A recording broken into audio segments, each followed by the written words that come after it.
Welcome to the Pan Am Podcast, brought to you by the Pan Am Museum in Garden City, New York. This podcast and our museum are dedicated to celebrating the legacy of the world's most iconic airline, Pan American World Airways. My name is Tom Betty, and I'm the host of this program. Thank you for joining us. The Pan Am Museum Foundation is a non-profit organization. Please visit our website for more information at thepanammuseum.org.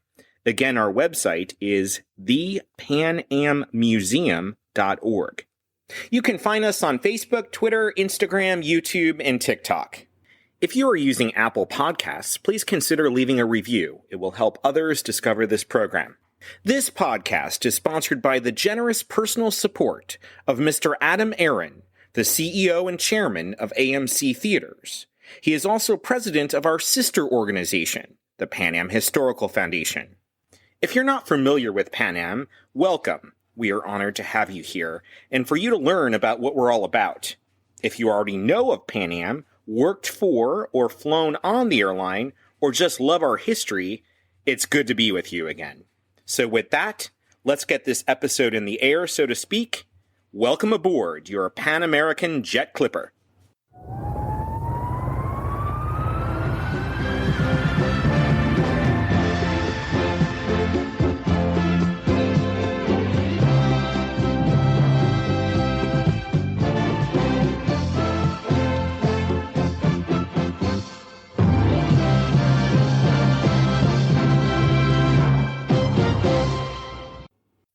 In this episode, we mark the 50th anniversary of Operation Babylift, the frantic evacuation ordered by U.S. President Gerald R. Ford of Vietnamese war orphans in the final days of Saigon in 1975.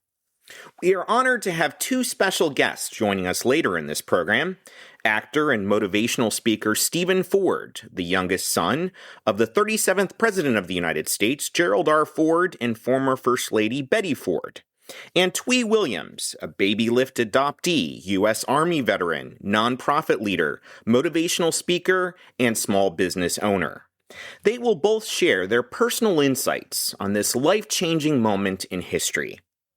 On April 24th, 2025, the Pan Am Museum hosted an event in Garden City, New York, in partnership with the Gerald R. Ford Presidential Foundation and the Gerald R. Ford Presidential Library and Museum. At the heart of the evening were many adoptees in attendance, those who lived through the trauma, uncertainty, and life-altering change as infants and young children. Some of these adoptees, now adults, brought their families and loved ones. Representatives from the adoption agencies that helped carry out the evacuation, Holt International, Friends for All Children, Friends for Children of Vietnam, and the Pearl S. Buck Foundation were also present. Their dedication ensured thousands of children found safety, love, and a future. For several adoptees, the event marked the first time they met someone who may have been on the flight that brought them to the United States. For the adoptees, it was a chance to reclaim a missing piece of their story. For the flight attendants, it was a profound reminder of the impact of their courage and care. The bonds formed that night were emotional, healing, and enduring. A highlight of the evening was the premiere of a short documentary called Operation Babylift, a celebration of the human spirit, directed by filmmaker Dirk Braun. The film captures the global cooperation and moral courage that define the mission. Now an award-winning documentary short, it has been selected and shown at dozens of film festivals around the country. There is a link to this 13-minute film in the episode description, and we highly encourage you to watch. Before our interview with Steve Ford and Thuy Williams, let's learn more about the history of Operation Babylift. Operation Babylift was directed by U.S. President Gerald R. Ford in the final days of South Vietnam, shortly before the country fell in 1975. The operation was a mass evacuation of over 3,000 war orphans from South Vietnam to the United States and other Western countries for adoption in April of 1975. Pan American World Airways sent 2 Boeing 747 jumbo jets, one chartered by Holt International and the other by American businessman Robert McCauley, to assist in the evacuation. On March 29, 1975, the central Vietnamese city of Da Nang fell to North Vietnamese forces, setting off a domino effect that brought into focus that Saigon was now at extreme risk of being overrun and the country was close to defeat.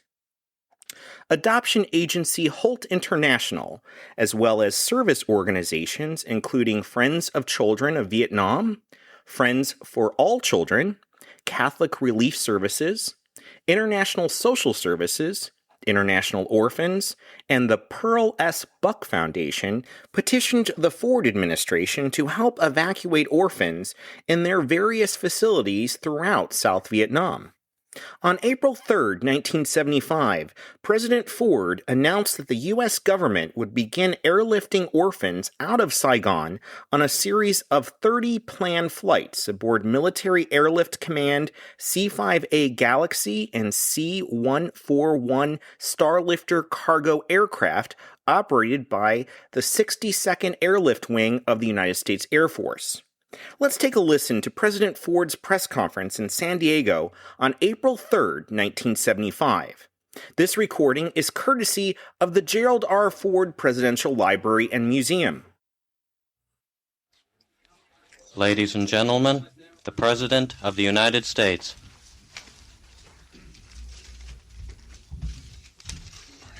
Will you please sit down? I have a short opening statement. We are seeing a great human tragedy as untold numbers of Vietnamese flee the North Vietnamese onslaught. The United States has been doing and will continue to do its utmost to assist these people. I have directed that all available naval ships to stand off Indochina to do whatever is necessary to assist. We have appealed to the United Nations to use its moral influence to permit these innocent people to leave, and we call on North Vietnam to permit the movement of refugees to the area of their choice. While I've been in California, I have been spending many hours on the refugee problem and our humanitarian efforts.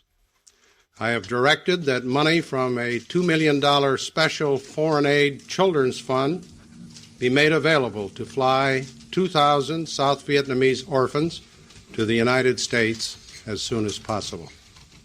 I have also directed American officials in Saigon to act immediately to cut red tape and other bureaucratic obstacles, preventing these children from coming to the United States. I have directed that C-5A aircraft and other aircraft especially equipped to care for these orphans during the flight be sent to Saigon. I expect these flights to begin within the next 36 to 48 hours.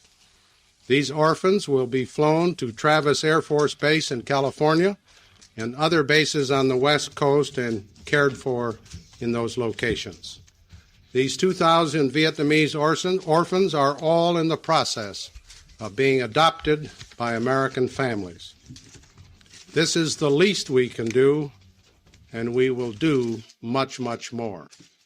The next day, on April 4, 1975, Operation Babylift began with a C-5A Galaxy plane loaded with children, military and medical personnel taking off from Saigon around 4 p.m. local time. 12 minutes after takeoff at an altitude of 23,000 feet, a mechanical failure caused the locks of the rear loading ramp to fail, causing the door to explode open with a massive decompression. Control and trim cables to the rudder and elevators were severed, leaving only one aileron and wing spoilers operating. 2 of the 4 hydraulic systems also failed. The pilots desperately tried to fly the crippled plane back to the airport for an emergency landing, however, were unable and tragically crashed in a rice paddy. According to the United States Defense Intelligence Agency, of the over 300 souls on board, 138 people were killed, including 78 children and 35 military staff from the Defense Attaché Office and 11 U.S. Air Force personnel. Let's take a listen to a report from CBS News from April 4th, 1975, when many Americans learned the devastating news. The clip is about 2.5 minutes. Please be advised that the reporter speaks in graphic detail of the horror he saw at the crash site. Listener discretion is advised. From CBS News headquarters in New York, this is the CBS Evening News with Walter Cronkite. Good evening. In South Vietnam today, a ghastly chapter was added to the pathos of war that has gripped that country for the past 30 years. A huge C-5 Air Force cargo plane carrying 243 South Vietnamese orphans to the United States, the first in the government-ordered airlift, crashed in a rice paddy near Saigon just minutes after takeoff. More than half the children and as many as 40 of the 62 escorts and crew aboard were killed. Murray Fromson reports. The orphans airlift was considered a victory over red tape. It took an order from President Ford to dispatch the C-5A to Saigon. Then the agreement of Vietnamese authorities to expedite passports and exit visas for the orphans. Some of those put aboard the plane had been born only weeks ago. Most seemed to be between the ages of 2 and 8. Some sat along the side of the plane. Others were strapped to the floor, more terrified of the television lights than their first trip in an airplane. Wives of American officials being evacuated home with their own children agreed to act as chaperones to the orphans. Destination, the West Coast, and then onward to American families who had already begun the adoption process. 2 hours ago, I watched this airplane take off from Tan Son Nhut Air Base. It was a perfect takeoff, carrying those orphans to the United States. What can one say except, when will the misery in this country ever stop? The huge plane crashed into a field about 5 miles from the end of the runway, near a small village in Gia Dinh province. There were pieces of wreckage scattered across a half a mile of rice paddy. A fire was slowly burning itself out near the engines. Smashed bodies or parts of them were uncovered by Vietnamese Air Force crews and American officials who rushed to the scene. It was like a combat operation. Helicopters hovered overhead. Body bags were used to remove corpses for identification purposes. A hand here, a head there, shirts, books, diapers, all too grotesque to describe further. Vietnamese soldiers stood guard and said nothing. Villagers watched from a nearby railroad crossing.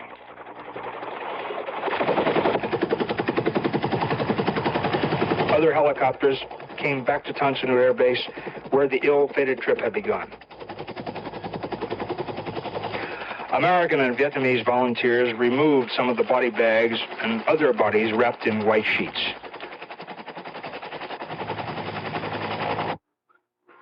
Scores of ambulances rushed survivors to a nearby hospital. Some of the chaperones were in a state of shock. Moments before, they had been happy to be leaving Saigon.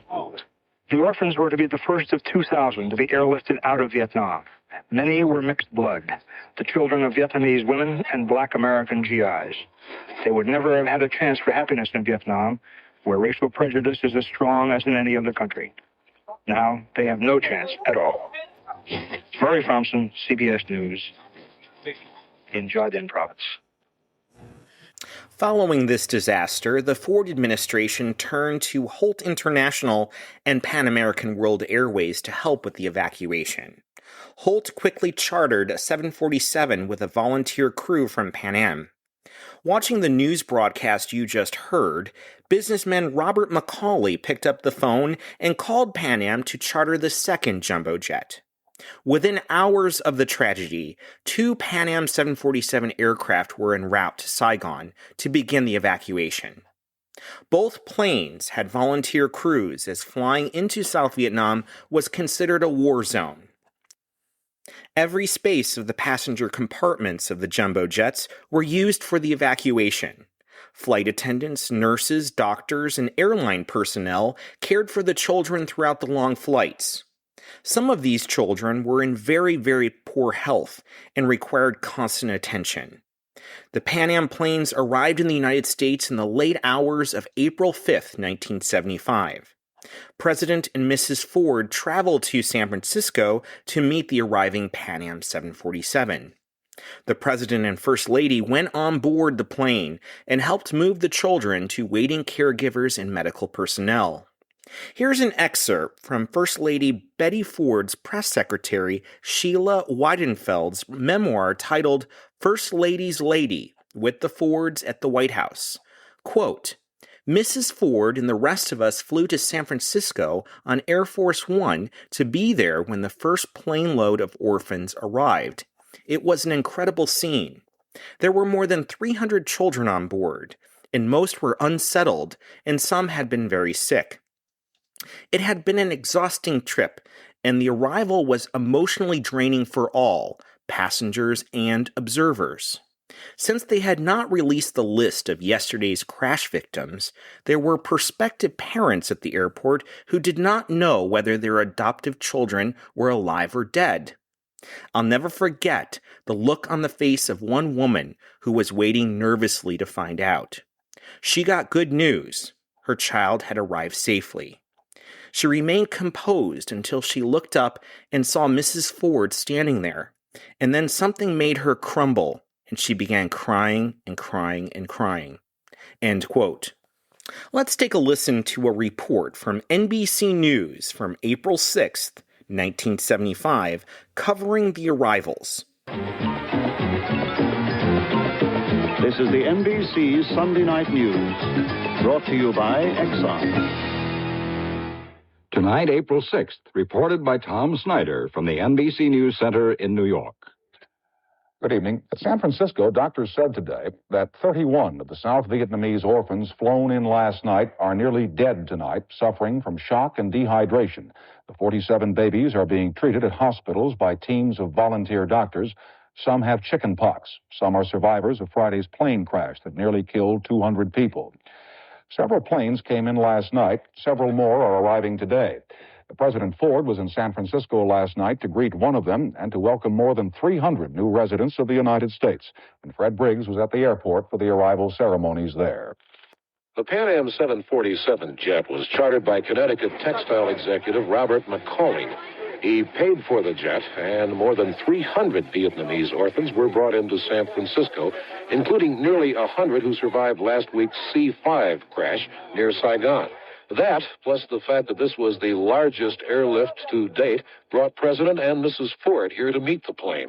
The children who had been injured in the C-5 disaster were the first to be evacuated from the plane. Ambulances took them to Letterman Army Hospital in the city. Then the President himself boarded the plane. He brought 2 orphans off the plane and carried them to buses. And like earlier airlifts, the children in these buses were taken to the Army's Presidio in San Francisco for processing. Later, they will be transported to the people around the country who have adopted them. Fred Briggs, NBC News, San Francisco. Nearly all of the orphans now arriving in this country have already been adopted. The children arriving on the West Coast are traveling from there to all parts of the United States. Of those who arrived at Seattle last night, 56 were on the way to New York City, and 76 other children were heading for Chicago. And Bob Jameson has that part of the rescue story. The 747 that landed in Seattle carried 409 orphans placed for adoption by the Holt Agency, the largest movement of children from Vietnam since the airlift began. Most parents had waited at the airport 6 anxious hours to see their new children and to end their fears they might never arrive with a touch and a kiss. Would you please take me back to the cabin? But for nearly half the youngsters, the trip was not over. They were loaded aboard another Pan American jet donated by the airline for a flight to meet parents in Chicago and New York. In all, 159 orphans and 69 adult escorts made the trip from Seattle to Chicago. And it hardly seemed like a journey for children from war to new homes in a strange land. The orphans settled into the airline seats like experienced travelers.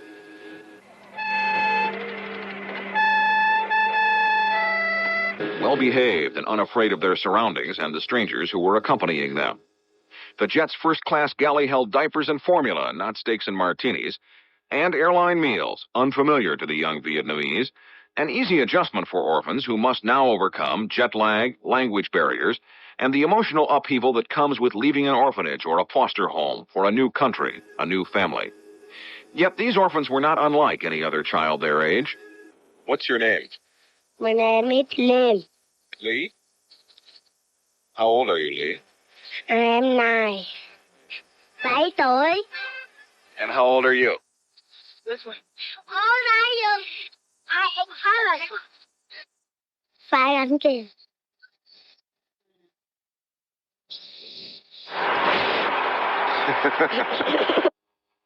And as the plane neared Chicago, a peace of sorts settled over the youngsters for the first time.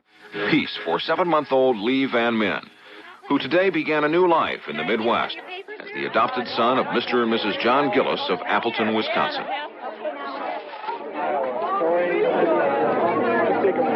Bob Jameson, NBC News, Chicago.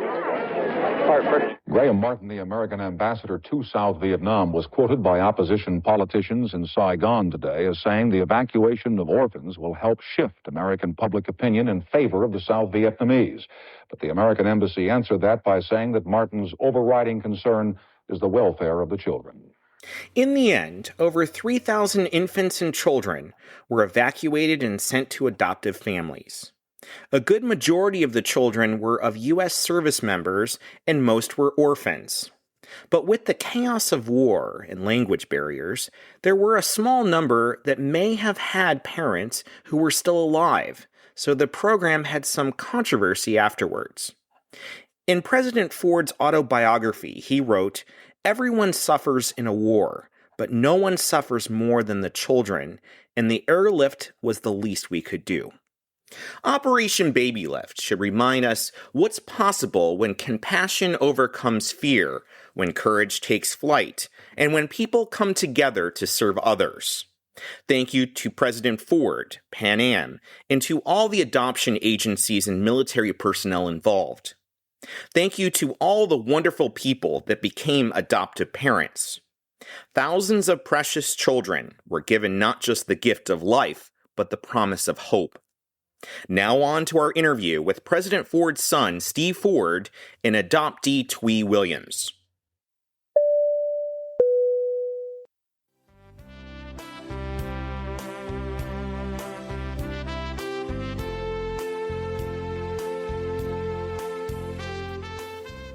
Steve Ford has enjoyed a remarkable acting career spanning over 40 years, with appearances in more than 800 hours of film and television productions. He has worked on over 25 films and numerous guest lead roles in television. Early in his career, Steve spent 6 years playing Andy Richards on the CBS daytime soap opera The Young and the Restless. You may have also seen Steve in blockbuster films like Transformers and Black Hawk Down. His other notable film credits include Contact with Jodie Foster, Armageddon with Bruce Willis, the cult classic Starship Troopers, and Eraser with Arnold Schwarzenegger, Heat with Al Pacino, Carrie 2, and When Harry Met Sally as Meg Ryan's boyfriend.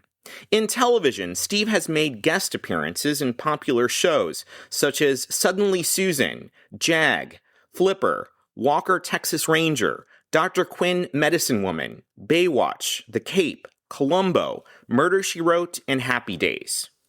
He also hosted a full season of the primetime series Secret Service for NBC. Before becoming an actor in 1980, he worked on the professional rodeo circuit as a team roper and continues to rope in his spare time. Steve currently serves on the board of the Gerald R. Ford Presidential Foundation. He is also a highly sought-after motivational speaker for corporate events, sharing inspiring experiences from his family's time in the White House and his years in Hollywood. Steve speaks candidly about his successful battle with alcoholism. He shares inspiring stories of character and leadership that contributed to the Ford family's success, encouraging audiences to rethink their own lives. Steve is the third and youngest son of President and Mrs. Gerald R. Ford. Thuy Williams was born in Ho Chi Minh City in 1970. 5 years later, Her family managed to get her on the first flight of Operation Babylift, the C-5A Galaxy. Her mom walked her up the steps of that plane and then left the airport in tears. She wanted Thuy to have a chance of a better life away from their war-torn country. Tragically, that plane crashed shortly after takeoff, and her mom was told that Thuy had died in the crash. Unbeknownst to her mom, Thuy had been taking off of the plane at the last moment, right before takeoff, because it was too full. The next day, she was put on one of the Pan Am 747s and eventually made it to Portland, Oregon, where she was adopted. As she became an adult, she wanted to serve the country that gave her a second chance by joining the United States Army as a tank mechanic. After serving for 8 years, Thuy returned to her adoptive hometown of Portland, Oregon, and started her own business, a construction and roofing company called Acme High Performance. She is also a missionary with One Challenge and a coach of soccer, track, and lacrosse, spending her time traveling the world, using sports to bridge the gap with traumatized people in refugee camps in third world countries, and helps these kids process trauma by using sports as a way to create friendships and smiles. Thuy is on the board of the nonprofit Breaking Boundaries, which takes kids from the U.S. to community service projects in third world countries. She is also an ambassador of the U.S. Amputee Football Federation, which brings amputee soccer to those around the world. Like Steve Ford, Thuy is also a motivational speaker, encouraging people to make a difference in their communities that will leave a lasting legacy for generations to come. Well, first, I'd like to thank both of you, Steve Ford and Thuy Williams. It's a great honor to have both of you on the Pan Am podcast. Great to be here. It's good to be here, Tom. Yeah. It's good to see Thuy again, too. Yep. I've met both of you in person. I've known Thuy for 3 years now. We worked together on the 47th anniversary celebration at the Pan Am Museum of Operation Babylift. And then we worked together on the 50th anniversary. And then, Steve, we met in Grand Rapids last month at the event at the Gerald R. Ford Presidential Museum in Grand Rapids, which was also a fantastic event. And it's just a great honor to know both of you. Well, we're really thrilled to speak for Dad. He's been gone since 2006, but he would be thrilled today and very proud of the celebrations, the 50th anniversary of Operation Babylift. And what I say all the time is the ripple effect of all the good that came out of that 50 years ago when they launched that mission to save these babies, these orphans, and now most of them are 50 years old or older, and you see the results of their lives, and they're lawyers, doctors, teachers, homemakers. They're changing the world, and that would put a big smile on Dad's face to see that ripple effect 50 years later. I often think, how do you judge a public servant? And you look at the things they did and how long do they carry on? And Operation Babylift is still carrying on today in a fantastic way. And one of those fantastic ways is the new friendship between you and Thuy. Let's talk about that. Let's start from the beginning. Steve, we were doing a film. We hired a filmmaker, both the Pan Am Museum and the Gerald R. Ford Presidential Library and Museum and the Gerald R. Ford Presidential Foundation, to tell the story of Operation Babylift. And Dirk Braun, the filmmaker, was at your ranch. And why don't you take us back to that day? Well, we were at the ranch, and Dirk was here to sort of, I guess I was going to be the voice of Dad. Here we are 50 years later, and he put together some things that he wanted me to say and introduce part of the film. And Dirk had said to me, yesterday we interviewed some of the orphans and stewardesses that were on the Pan Am flight. And he had heard that there was somebody who wanted to come down and see what we were doing at my ranch and say thanks to Dad for what he did 50 years earlier. And I said, yeah, send her down. That sounds great. And so we were actually, I'm going to give Thuy a hard time right now because we were filming this intro that was really tough for me. I was struggling with the words, and up drives this car.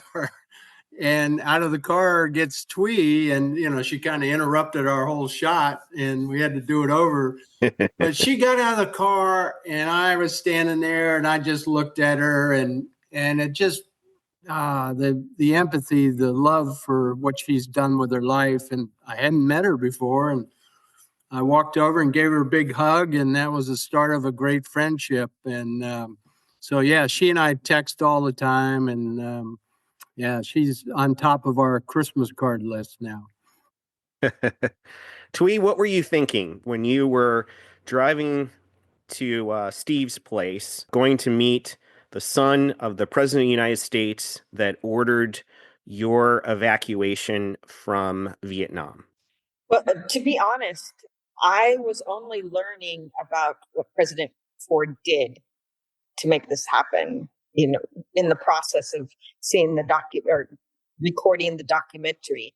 I growing up kind of pushed my Vietnamese side away and didn't really, get into what actually happened or the history of it until recently, when I started connecting with others. And so when we were filming this, Dirk was telling us the history of what President Ford did. And I was like, I never even knew that. And then he was telling us, oh yeah, I'm going to go tomorrow and meet with Steve Ford and his son and have him record. And I was like, well, are any of us going to go down there and just thank him? Because I thought we've never had the chance to thank someone for saving our lives. It just was, in my head, it just happened, like it just appeared. Nobody really did anything. So to find out that someone actually spearheaded it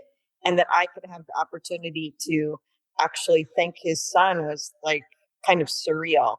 And so I literally had to change my plane ticket, get a rental car, drive 4 hours, stay overnight in a hotel. And then the next morning, and it was Dirk's fault that I interrupted the filming because I was like, Dirk, what time do you want me there? And he told me the time, and I was like, are you sure you don't want me there earlier? And he was very adamant, coming exactly this time. So I did. So we can blame Dirk. So I pulled up, and I think anybody who meets Steve can see right away that he is just a genuinely caring, nice man. And I got out of the car, and he gave me a big hug, and he had tears in his eyes. And then I started crying. And then we started talking to each other like we've known each other forever.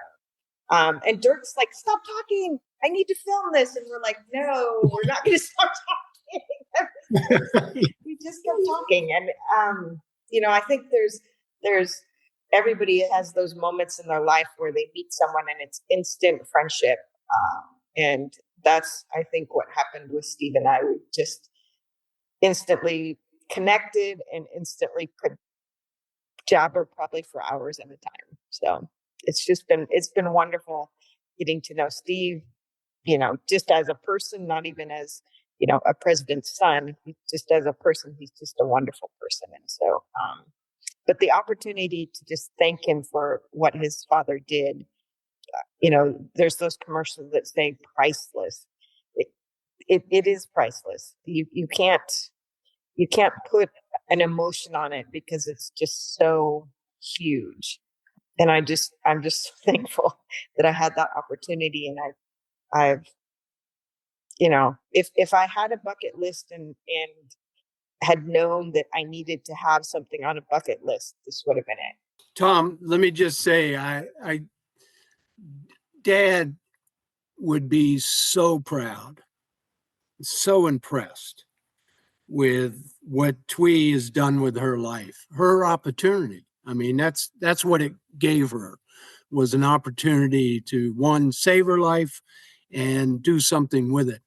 And, nobody's life is perfect. You have ups and downs, but the way she has navigated this to where she is today and the good she is doing, that my dad would just be thrilled with that. He would know that the mission he helped launch to save those babies was well worth it. And Thuy is just one of thousands that have taken that opportunity and made America better today because they came here and became part of our country. And Dad would love that. And how does that make you feel, Steve? Well, again, Dad sitting around the dinner table used to talk about a politician is worried about the next election. A statesman is worried about the next generation. And Thuy is part of that next generation. She got here a different way. And this wasn't easy. When he went to Congress, the Vietnam War was a ugly, ugly war. America was tired of it. We'd lost over 50,000 brave American soldiers. And once he saw that there were these orphans there, these children, not all of them babies, obviously, that had been fathered by U.S. servicemen, he felt we were responsible. You break it, you fix it. And he had a great empathy for the story of these children. And let me just take a moment to give a little background to that. My dad was, as a baby, was born into a very violent, his biological father was very abusive and violent. Thank God he had a wonderful mother, a strong woman. His mother was beat the first time on her honeymoon night. Wow. And the beatings continued. And about 9 months later, Dad was born. His original name was Leslie King. It was not Gerald R. Ford. It was Leslie King. And within weeks of Dad being born, one night he came at Dad's mother. She was holding Dad with a butcher knife. And thank God someone intervened, and Dad's mom fled in the middle of the night from Omaha, Nebraska, across the bridge to Council Bluffs, Iowa. Hid out for several days until her father came down from, I think, the Chicago area on the train to pick her up, take her back home. She filed for divorce. Here she was, a single woman, 1913, with a baby. That didn't happen. They would have said, well, what'd you do to make him beat you? That was the mentality for a woman to get a divorce in 1913. She got a divorce, moved to Grand Rapids, Michigan, met a man named Gerald R. Ford Sr., and he married her and took Dad under his wing, gave him his name. And Dad's stepfather was the one that invested in his life, made sure he had the right church pastor, the right football coach, the right teacher, whatever. And it proved to me, and I say this often, that it is love, not blood, that raises kids, because his stepfather was not a blood relative. He chose to love my dad and invest in his life. And so I think that history gave Dad a special empathy for these children that had been left in Vietnam. And that's part of the origin of where his heart and his empathy came. So he went and fought with Congress to try to get money. They weren't going to give him money. Much of Operation Babylift was privatized in that Pan Am came in, people put up money. One man actually mortgaged his house to pay for one of the Pan Am 747s. So it was a government effort, but it was also a private effort. And that's what he fought for, what we see today with Thuy and thousands of others that have done wonderful things with their lives. And Thuy, how does it make you feel after all these years? This story is finally getting the attention it deserves. Yeah, I think, one of the other adoptees said, this is getting lost in history. And in my opinion, it's one of the most significant humanitarian efforts, at the end of any war. Because President Ford didn't just save us 3,500 kids. He saved a whole bunch more people. There's thousands and thousands of people that can attribute their lives and being able to be in America because of President Ford. And then if you look at the next generation or the next generation after that, because it's 50 years ago, so you can have great grandkids that are now affected because President Ford allowed all of us to come here and have good lives. And he didn't just allow us to come in, he made sure that there were sponsors for people and that there were adoptive homes for kids. And he went the extra mile to make sure that we had good starts. And so when you look at someone who did so much,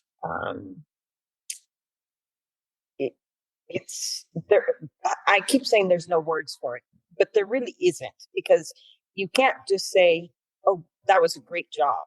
It wasn't a great job. He impacted so many lives, so many lives. You can look at maybe, I was looking at the numbers one time and it was like 10,000 boat people and 3,500 of us adoptees, and then there was another 12,000 of something else, and I think of the amount total was like 50,000 people. And then you have the grandkids of 50,000 people, and then you have the people that those people affected because they're doctors, they're lawyers, they're moms, dads, school teachers. Then how many people did those people affect? And so then you're looking at exponentially in one movement of what President Ford did. He saved countless lives, and so I think we forget that one life, President Ford's life, affected thousands more, and those thousands more affect thousands more. And it's this ripple effect down time that creates community and creates what America is. But Tom, and I was looking at, there were, besides Operation Babylift, there was one called Operation Eagle Pole. There was Operation Frequent Wind, which was about 40,000 very loyal people that worked with us at the embassy and the military. And then there was another one, Operation New Life, and that was over 100,000, I think. And so Thuy's right. I mean, the ripple effect. But then you think about, Dad just launched this thing. He got it going.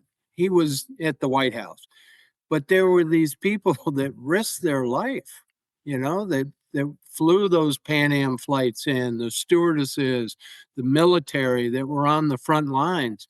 They were the ones that potentially were going to die because of this, trying to rescue these people, these babies. So, yes, Dad got it started, but there were a lot of other people that pulled on the rope too. Thuy, let's talk about your life for a moment. You were supposed to be on that first plane that tragically crashed, and by the grace of God, you were taken off at the very last second. Tell us a little bit about your journey and where you went to, and talk about your adoptive parents and growing up in your community, and also how you reconnected with your family back in Vietnam. So my family was a little different, where my mom was still alive. And she actually walked me up the steps of that plane and left the airport. And after it crashed, she was told that I died. But at the last minute, they decided it was overfull, and so they pulled me off and put me on the plane the next day. So I flew into Portland, and my foster parents picked me up at the airport and ended up adopting me. So I never had to be shuffled around, thankfully. So I grew up in Southwest Portland. My parents later had two kids, Michelle and Becky, my younger sisters. And I grew up in especially back in the 70s, Portland was the part of Portland that I grew up with, Southwest Portland, and it was pretty much white. There was not any kind of ethnicity there at all during that time. But I had a wonderful group of friends that I've had since kindergarten, and they're still my friends. And I never felt different. I think I'm one of those rare people that just grew up being me. There was no black, there was no white, there was no Asian. It was just Thuy and all her friends. I think in many ways I was privileged in that upbringing. So after I finished high school, I decided to spend some time in the Army. I really wanted to give back to the country that took me in. I very much love America. I love the privileges that I got, and I wanted to just take a pause in life and do that. So I went into the Army as a tank mechanic and master fitness trainer, which meant I was in charge of unit fitness. I spent 8 years in the Army. During that time, I became a born-again Christian, decided to spend some time in Kenya doing sports ministry. So I basically traveled all over Kenya, left all over Africa, using soccer as a way to reach traumatized kids in refugee camps and things like that. So having come from trauma, I was really able to connect to those kids. So I did that for I actually am still doing that. I just am here in the US doing that now. And left there, came back home, opened a construction company, which I still have. We do all kinds of construction. I opened a nonprofit, which takes kids from the U.S. to Kenya to do community service projects and see how it is to get out of their own world and do something for other people. I coach soccer, track, and lacrosse. I have a really good life. I love what I do. I love, the community that I've built around me, and just being able to connect with other adoptees over the last few years and meeting some of the flight attendants that were actually on my flight. It's been amazing. It's been an amazing life. It really has. Steve, I rarely editorialize on this program. However, I'm going to now. I am in awe of your parents, both of them. In preparation for this episode, I watched the 2020 interview with your mom about her addiction problems. And I realized that, Gerald Ford and Betty Ford, your parents, touched so many people in so many ways and healed a nation. Your mom was very outspoken and independent on several different issues. I was just in doing that research and listening to a lot of their interviews, trying to figure out, what am I going to ask you? And as a son, how do you feel looking back at all the things your parents have accomplished, all the lives that they've touched, like Thuy's, all the people that, had alcohol problems or prescription drug problems, your father pardoning Richard Nixon and healing the nation? Ted Kennedy said it best. He criticized him at the time, but over time, history has come to the conclusion that that was the best thing to heal the nation. How does that make you feel as a son, that your parents accomplished all these different things, made this country a better place? First of all, it makes me very proud to look back on their public service, both of them. And you mentioned Mom. We used to joke around the dinner table that Mom's legacy, within weeks of moving into the White House, and you got to remember this, Dad was the first man to become president of the United States without going through a general election. He was never on Nixon's ticket, so the American people could never vote for him. He'd been a congressman for 24 years. Nixon's vice president had to resign, Spiro Agnew. Dad was appointed vice president. And so when Nixon finally resigned because of Watergate, America got the first president they'd ever had that they had not elected.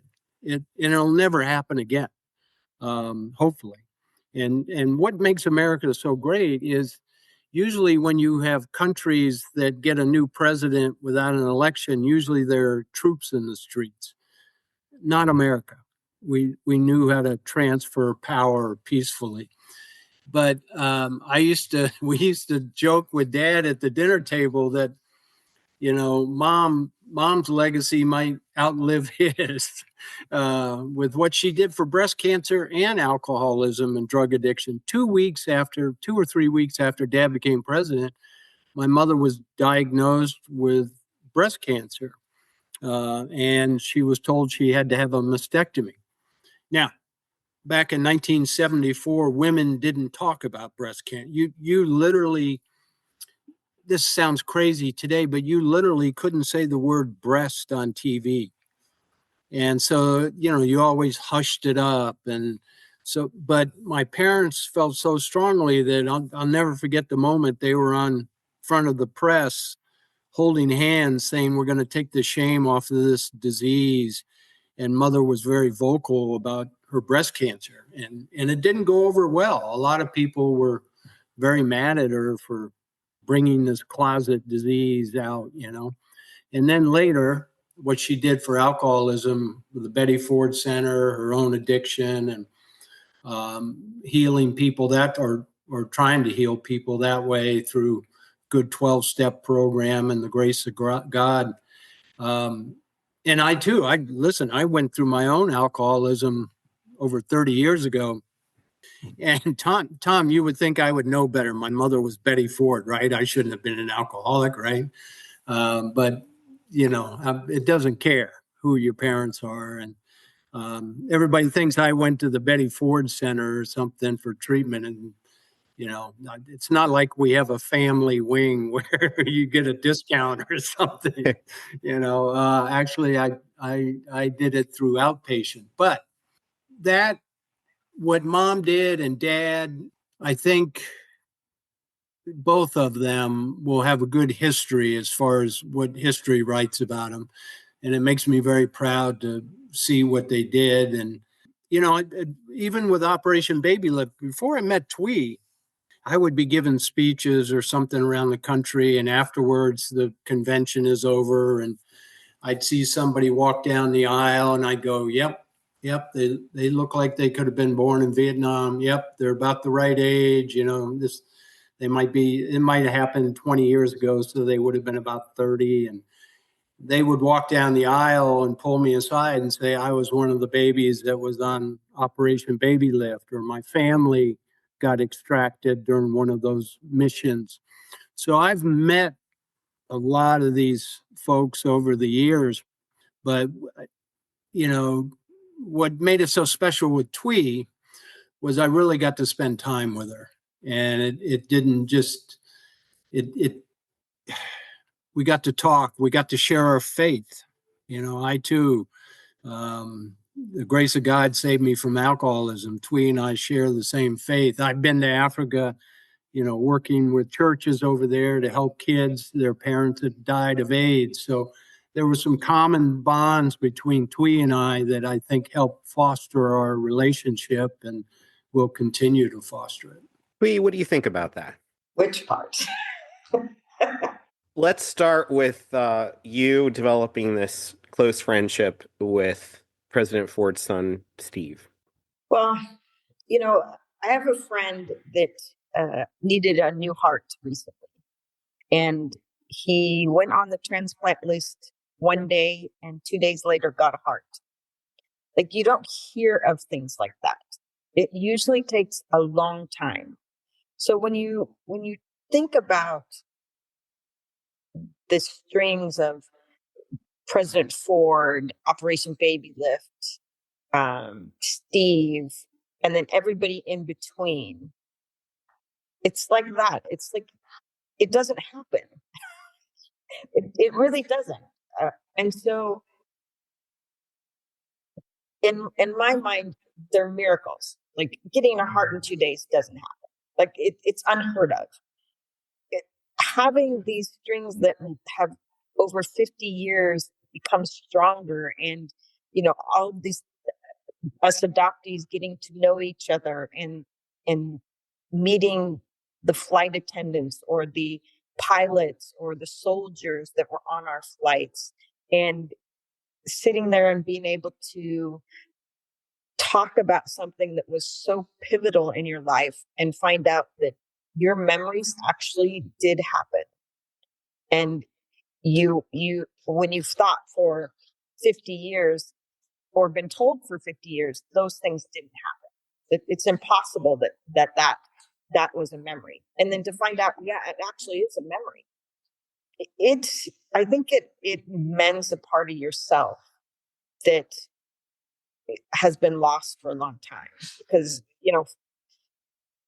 we came from Vietnam. Everything's different here, different families, having to figure out, for me, who is half Vietnamese and half Black and don't look like either of them. And then I grew up in a white home, there's a lot of trying to figure out who I am. And so the more I get to know what happened, the more that stories come out, more that I hear, from the flight attendants, the pilots, all these other people, they're part of the story that intersects with my part of the story, that intersects with Steve's part of the story. It's crazy. It's like this quilt that's becoming finished and beautiful and beyond imagining. It's just amazing. Tom, when I listened to Thuy talk, and it made me think, back in 1974, April 1974, her mother walks her up the plane, puts her on the plane. Her father's a Marine, African-American Marine. That plane was supposed to take Thuy, and at the last minute, in my mind, it was like the grace of God. An angel took her off that plane for that second flight, which was the first Pan Am flight. And I'm thinking, at that time, I was 18 years old. I was just out of high school, right? And I hadn't gone through my alcoholism. I had a lot of mistakes to make and screw ups to do. And listen, I worked in the TV and film business as an actor for 30 some years. I saw a lot of scripts. I saw a lot of stories and things. And I said to Thuy a couple months ago, I said, can you imagine that you and I are sitting here, and we had her at Dad's museum, how God put this whole story together of you sitting at the President Gerald R. Ford Museum, me, her being pulled off the plane, all this. It's like a mosaic that you couldn't write that in a script. And I think Thuy and I both look at it as God always writes a much better script than we could ever imagine. And I think that creates a lot of the bond that we have of, wow, this is just too good. Yeah. Imagine yourself at 16. Your dad's a congressman, well known, but he's a congressman in the House, minority leader. And who would have thought 2 years later he would be president of the United States, and you would have this legacy that would form from that? What an incredible story. One of the things I'm very proud of is this film we all worked on together. This film is reaching people and sharing this story in a way that we've been trying to share for many years. And with this vehicle, we're able to share the story of Thuy, your story, Steve, and your father's story, and all the other adoptees. To date, of this recording, we have 3 film festivals that it's going to be shown at. It was shown at the Pan Am Museum at our event. It was shown at the Gerald R. Ford Museum, the event that we were all at. What do you guys think of this film that's out there? Well, I would say, and it's online. You can go watch it online. So I don't, there's been thousands of people that have seen it that way.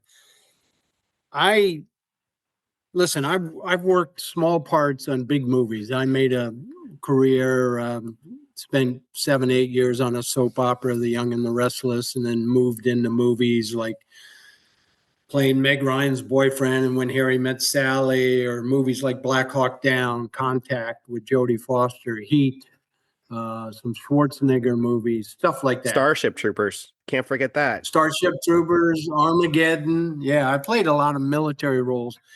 And a lot of those movies are great movies. They have a long shelf life. When Harry Met Sally makes people kind of rethink romance, and it's going to do that for another 20, 30 years. Black Hawk Down, important movie.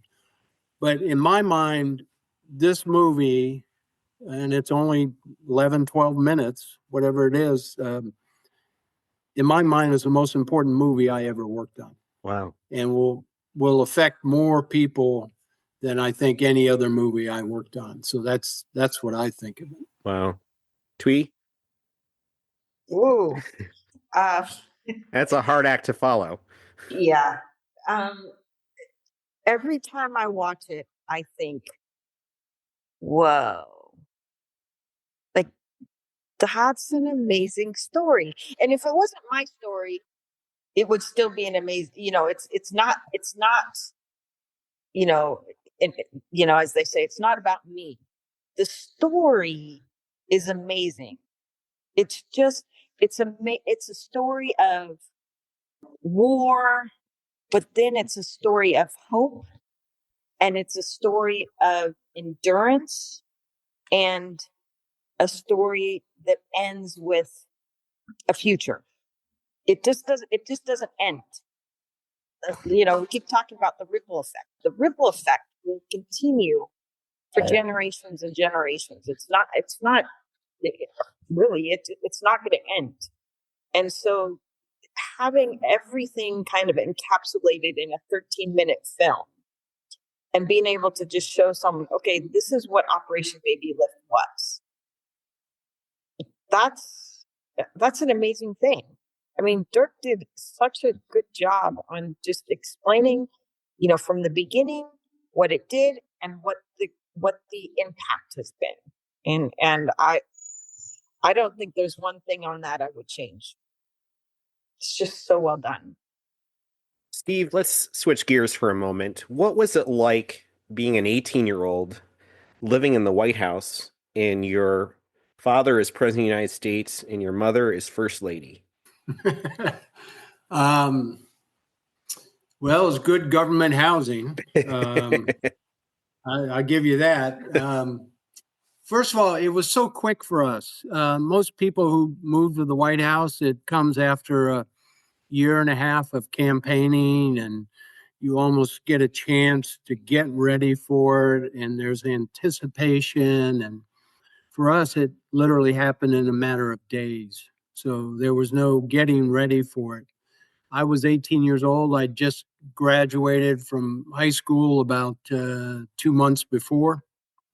And the biggest change right away was all of a sudden I had 10 Secret Service guys following me around, which at 18 years old is not really the group you hope to hang out with. But I was supposed to go to Duke University. I was set to go to college in a couple of weeks, been accepted. And that just changed my life. So I walked into Dad's office, which was the Oval Office. And I said, Dad, I'm not ready to go to college right now. I want to take a year off.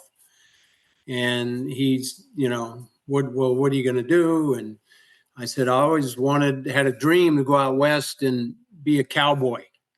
And he wasn't too impressed with that answer. But thank God my parents let me take off, and I headed to Montana and Utah and started working on ranches and cowboying and rodeoing, and fell in love with the West and changed my plans, went back to college, studied agriculture, and then eventually somehow became an actor. So that's sort of a strange twist, but it was it was different. Living in the White House was like living in a museum. You know, everything was from Jefferson or Lincoln, or, you know, I remember putting my feet up on the table one day. I was sitting on the couch and my mother was like, no, that's President Lincoln's table. And so it was like living in a museum. And as an 18-year-old kid, that I don't think I appreciated at the moment the history that I was seeing around me because of my age. And even something like Operation Babylift, I'm not sure I was fully engaged or aware at that time of what Dad was doing. And so it's been beautiful to go back and reread that and rehear the interviews and the stories, and even talking to Dad before he passed away. For years, when I was in my 30s and 40s, we played a lot of golf together, and little 4-hour trip around the golf course, we discussed a lot of things and got to catch up on some of the things he went through when he was president. So as a son, that was a beautiful moment, or moments for me, to get to know Dad even better.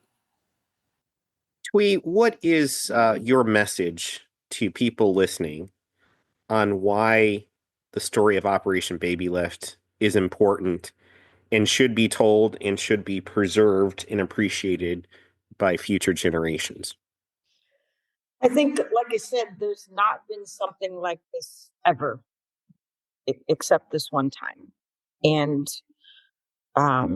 you know, with the climate of things right now, I think we're forgetting that immigrants created America. This country was created by people who wanted a better life and came here and did that. If we want to continue to be a country that has new ideas and grows, we've got to allow that. I don't want to say anything bad about anybody or anything, but immigrants are the backbone of this country, and we need to remember that. And I think Operation Babylift and the legacy of that allows people to see that long term, immigrants are creating something beautiful here, and they're affecting lives. They're touching lives. They're changing lives. I mean, you know, if you took out one of us that is now a doctor, like you know, Michael is a doctor. He's an ER doctor. If we took away Michael and all the lives he's saved over the years being an ER doctor, that's a lot of lives affected just by Michael. What about those that are teachers? Or I've been a coach for 30 years all over the world, right?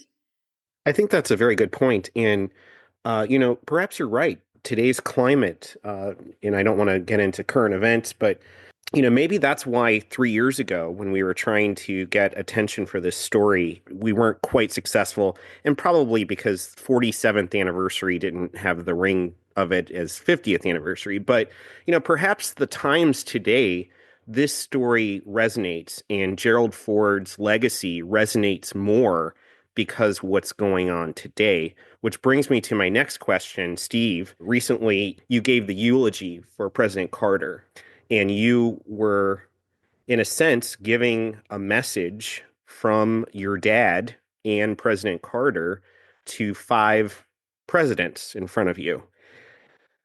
Can you tell us a little bit about what was going through your mind when you were reading the words of your father and the message that hit a little differently due to the current political climate? First of all, as a son, to carry out the wishes of your dad after he's passed away, that was a big honor for me. I don't care what level you do that on. As a son, when your dad asks you to do something after he passes away, it's an honor. Dad and Jimmy Carter had a unique relationship. First of all, they were, on most things, politically opposite. They fought a hard campaign in 1976. It was a rough and tumble campaign. But years later, on a trip, it was a flight, President Anwar Sadat of Egypt had been killed, massacred, assassinated. And President Reagan sent Dad, President Carter, and President Nixon to the Sadat funeral in Egypt. And they all rode over on Air Force One. And Dad joked, he says, any more than just one president on Air Force One is one too many. And he said it was kind of awkward and crowded on that first leg over. But after the funeral, President Nixon went on to some business in Europe, and Dad and Carter got to fly home, just the two of them. And it was on that flight that they struck up a relationship. They got to talk about family and friends and their faith, and they found out they shared a lot of things too, and they committed to support each other, and that's how that friendship got started. It grew. Mom and Mrs. Carter became great friends. They advocated on Capitol Hill for addiction and mental illness together. I mean, it was a really cool thing they did. So I look at Dad's eulogy, and I just read his words. He wrote a great eulogy. I was trying not to drop the ball as we tried to get across the finish line there. I hope, because from that pulpit, trust me, it was a scary view to look down and see 5 living presidents and first ladies and the Supreme Court and the Congress. And I hope that Dad's eulogy for his good friend Jimmy Carter was a civics lesson for all of us. Yeah, I hope that's the way it comes out. Well, I can tell you, everybody that I've talked to said absolutely it was. You and Jason Carter stole the show, if you will, on that message. Well, thank you. Dad wrote it. I just tried to deliver it. So that yeah. Listen, and back to Thuy for a second. She and I were doing a radio interview, and I was in studio. She had called in for this interview, and in between, during commercials, the radio host got her on the line between segments and said, I don't know that they'd come get you babies today. And I thought about that. Now, I'm not going to speculate on that, current politics, but it made me very proud. How do I say this? That Dad had the moral clarity and the compass to make that decision 50 years ago to go get those babies because we had an obligation. What do you think of what Steve just said? Well, I have to say I'm obviously thankful for that moral obligation that he took up. He had a lot of opposition, and he still felt that this was the right thing to do, and he fought for it. And, there's not a lot of people just in general that would do that, let alone take on Congress to do that. And so, I've lived my life trying to live a life that will leave a lasting legacy. So, I've coached all over the world. I have a lot of kids that I've mentored, and I believe that if we don't do the right thing and invest in the next generation, then we will allow America to become morally corrupt. And in some ways, because people don't have mentors and those that are breathing life into them, there's a lot of kids that are going the wrong way because they don't have any kind of a compass. And so I'm thankful for all the people in my life that have breathed into it and guided me through the rough times and helped me to be the woman I am today. And so, I wouldn't be who I am without, President Ford and, my friend Jody and my mentor Miriam. And, we can list all the people, your childhood friends that have always been there. I just had lunch with my friend Carla, who we've known each other since kindergarten. And, her mom was my brownie leader. And it's still, it's all these people that build into your life that create the people you are. And if we are not building into the next group of people and helping them build into the next group of people, then we become a nation that has no soul. And so, I always encourage people, build into people around you, because if you don't do it, who's going to do it? If you don't help people to be better, help people to live a life of moral goodness and those that are standing up for what they believe in, then we're just going to become a nation that doesn't believe in anything. And that's when people get hurt. That's when the rights of others are not upheld. That's when, unnecessary wars happen, unnecessary violence happens. And we don't want to go there. We've got to build into our next generation. We have to. Tom, to follow up on what Thuy's talking about, investing in people's lives, I look back and my dad his life is a product, his success, a product of people that came alongside of him and invested in his life. He had a stepfather that invested in him, Boy Scout leader, football coaches. His high school principal called him in. This was during the Depression, basically, and asked Dad what he was going to do now that he was graduating from high school. And Dad said, well, we don't have any money. We lost our house, can't go to college. And his high school principal said, Jerry, I want you to go 1 year, at least 1 year, to the University of Michigan. And Dad said, I can't afford it. We don't have any money. And his high school principal said, we're going to start a scholarship fund through the library here. And I'm going to donate the first $100 so you can go 1 year to the University of Michigan.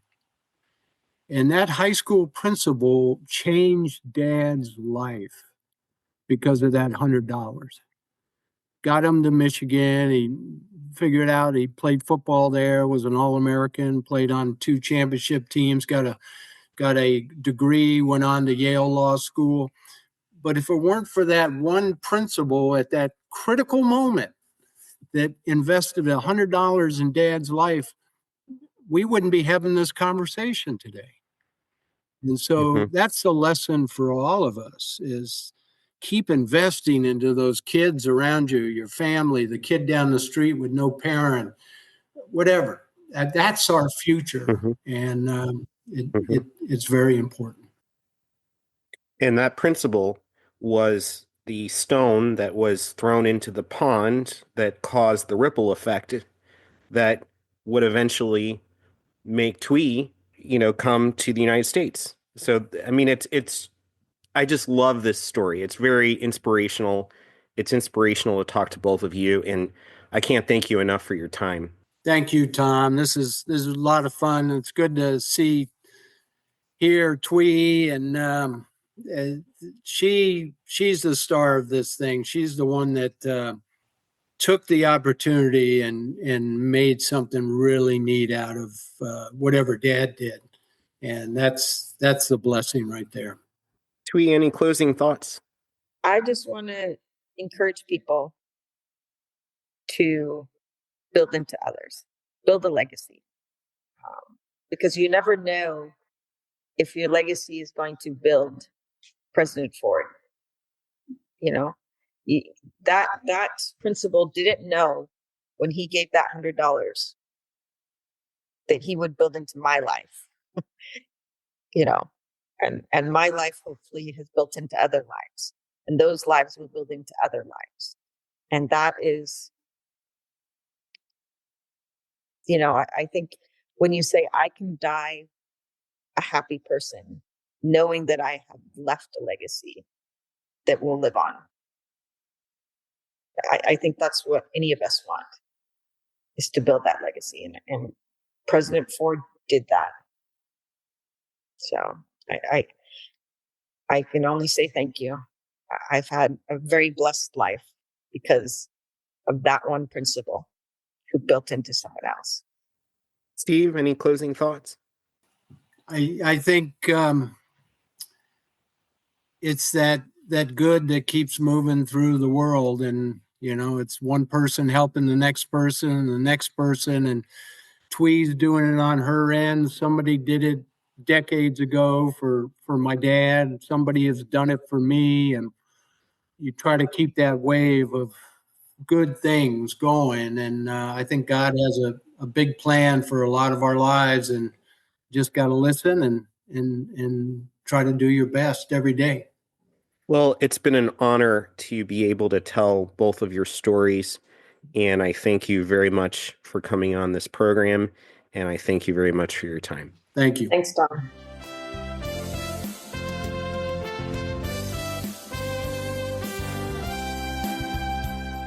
Pan Am was a pioneer in air travel and still stands as one of the most iconic and innovative airlines in aviation history. That legacy lives on at the Pan Am Museum in Garden City, New York, where you can explore the rich history of the aircrafts and individuals at the heart of the company known as the world's most experienced airline. For more information about the Pan Am Museum, check out our website at www.thepanammuseum.org.